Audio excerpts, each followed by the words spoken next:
ॐ नमो भगवते महासुदर्शनाय वासुदेवाय धन्वन्तरये।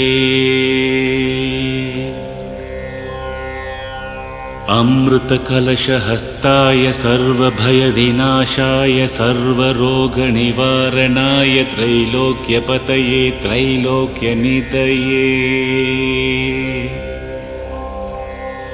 श्रीमहाविष्णुस्वरूप श्रीधन्वन्तरिस्वरूप श्री श्री श्री औषधचक्रनारायणाय स्वाहा।